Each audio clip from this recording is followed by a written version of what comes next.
Hi there, I'm Dr. Kelly Clarke. I wanted to talk today about grief. Very hard subject. The reality is that not one of us in this life are going to get away without feeling grief at some time.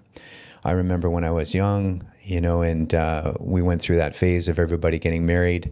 And so young people, hopefully, do not experience this grief as much as we're aging, like myself, and we start experiencing death and loss and these kind of things. Of course, grief can be experienced in numerous ways, including divorce, even moving locations, even having a different quality of life, loss of a job. So grief and loss occur on many things, but I'm going to talk a little bit more on the probably the stronger, I would say, impact of grief relative to most of us, although, of course, losing a job and moving can be even considered a grief and a loss. But I'm going to talk about the loss of someone we love. This is personally relevant because I've had losses before. And, I think the first time I remember really losing somebody deeply that I cared about, and of course, there's lots of people that have experienced far younger losses when they were younger. But my first significant one was when I was 19, and a young, strong, healthy, popular male friend of mine, everybody liked this guy, was killed on a motorcycle, 19 years old. And it just set our community into turmoil. It was such a hard time. And I remember that being, first of all, it was shocking because, as a young person, I didn't expect that somebody would pass away in my life at that age. And I think that's part of grief, is it's shocking. But I wanted to talk a little bit about grief and loss because I know every one of us are going to experience it. It's the most reliable statistic in the world. 100% of people pass away. 1 out of 1 of us die. So we're all going to experience loss through death at some point in our life. I know it's a hard conversation, but I wanted to bring it up. I personally had the loss of my sister about 6 months ago and still going through intense grief. And I think it's an important thing to talk about because a lot of us are experiencing that.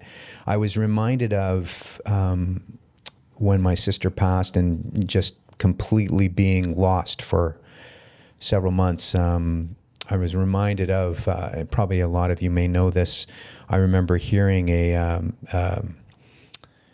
song, a hymn from Horatio Spafford through the years called "It Is Well With My Soul." I'm not sure if any of you have heard this. Horatio Spafford, he penned this hymn back in the kind of the early 1800s. Basically he was a successful lawyer, had bought property. He had 5 children. His youngest was a 4-year-old boy, and he lost this boy to scarlet fever. And so in profound grief, he and his wife and the 4 daughters remaining were planning a trip to Europe. And so as he had some business to tie up, oh, by the way, he also lost many of his properties in the Chicago fires. So he had that on top of losing his young son, planning a trip to Europe to coalesce and to grieve and to help deal with some of the pain. So he was tied up and had to stay back in America and sent his wife and 4 girls across to Europe to meet him. And, in the future, he was going to meet them. At any rate, while they were traveling en route, the boat hit another boat, and his wife survived. And she actually said, she sent him a message saying, "Survived alone," and the 4 daughters were all lost at that time. I mean, as I'm saying it, any father is going to be so sad just hearing this. It's a profound loss to lose your kids that way. And he had one also, lost before, his son, his only son. And the story goes that he wrote this powerful hymn within a week of writing that, or rather of experiencing that tragic loss. And so, it's a powerful testimony to this individual's faith that he was able to, trust in God or a higher power at a time he was going through profound grief. And even though, as I look at it, and I remember the words, and some of you may know the words, but essentially it talks about his trust that God will help him through that time. and that it is well with his soul because he can trust that, the creator of the universe can help him and his family through this time. And although I believe that profound faith and trust that he would have, what's clear to me, what it was not well with, was his heart. There is no way that that man felt content in his heart after that great loss. The story doesn't end there. I read, through the internet, just some sources. And so what happens is that he moved to Jerusalem in the future. Him and his wife have carried on with their ministry. And he experienced another family loss later on. And eventually he himself died at 58. So not old at all. And the person that I can't help but think of, and of course I know of no time that he rewrote or had another hymn that he wrote. He could have, but I didn't see any evidence of that. But I really feel for his wife as well. She's the only survivor of this once large family and has to carry on. She's now, by herself. She lived another approximately 30 years doing ministry and in Jerusalem. And so I'm just amazed at these people that they could do this. Now, what a story. But what I wanted to highlight there is, even though that there is that profound hymn that he wrote, there's no question to me that he had to go through, and she did, amazing emotional turmoil through that time in their life. And as well myself, I can relate that. And probably many of you, if you're listening to this right now, can relate to profound grief, especially you lose somebody that you loved or in a deeply connected with. You may know some of the grief cycle. There's research about what we go through as far as grief, and there's several stages, and they're not invariant, meaning that you go through this always the same way, but the grief stages are this. So the first stage is denial. The next one is anger. Following that, bargaining. After that, depression, and then eventually acceptance. You may have heard of this, the grief loss cycle. Interestingly, and as I went through this with the loss of my sister, that profound shock, denial that myself and my parents went through, it's staggering how every day I remember feeling like, this can't be real. This is not something that can be true. She should be just coming through this door. A lot of you, having gone through grief, will probably have felt that experience. Just this kind of, this doesn't feel real. This isn't right. It can't be real. She's so young.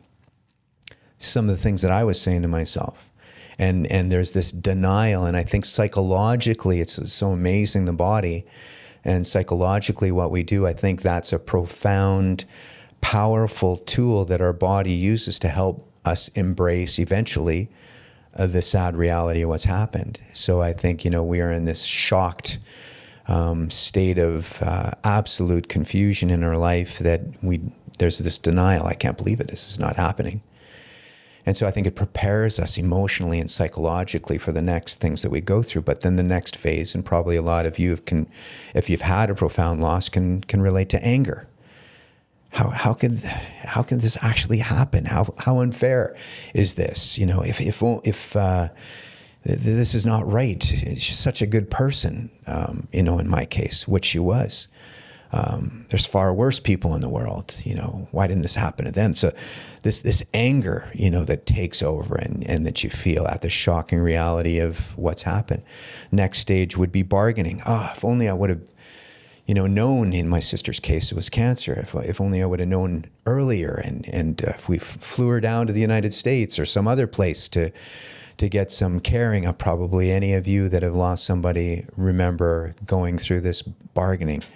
And, almost some people pleading to God, if you would have been there, or maybe you were, but there's this bargaining that happens as we're still trying to manage the shocking reality of this experience. And then depression, of course, when the sad reality really starts to sink home and we are realizing that, summer comes along and maybe you're not going to experience those things. There's profound sadness and depression. And so all of us will go through those stages as well. You know, when we go through the sadness of realizing that that person's not coming back. So, and I just wanted to reach out and you know, because I know there's many people, of course, you know, people are dying every second of every day, and expect this to happen to you. You will go through these stages, and eventually that stage of acceptance where we move into more regular living. You know, before that, life is hard and the colors are less in your life. And once we move to the acceptance, regular life is starting to happen more, appreciating the things a bit more. I remember my wife telling me, who lost her dad when she was 29 to cancer. She told me, as far as the depression, that about 9 months in, it really hit her that he is not coming back. But then eventually moved to the acceptance stage, and she would tell me that, you know, we remembered more of those amazing stories about her dad being there, and celebrated those memories when he was such a good dad to her. So, yeah, and that's where we eventually get to and need to be. Sometimes we get stuck, and it's hard for us to get out of those feelings. And in those cases, when you really get stuck, I would highly encourage you to consider some counseling, some therapy. Of course, it's fantastic to talk to family and loved ones. The person that does not talk, you know, of course, it's so profoundly hard to share, but I think it's healthy, you know, to get to that point eventually where, you know, you're sharing stories and bringing their name up and grieving. That's what we need to do. If we avoid it, we won't properly grieve. So I really wanted to encourage you to properly go through those stages, allow them, embrace them, encourage them, because that will help you far better than if you avoid and don't talk and sulk and stay, say, in a depressive state. If you are, and if you're landing and getting stuck in one of these places, please reach out to somebody, either a friend, family member, or seek professional help through a psychologist or a counselor. We are, of course, open and receptive. If you have that need, feel free to visit at drkellyclarke.com, and we will join in that journey for you to go through the grief process in a healthy manner.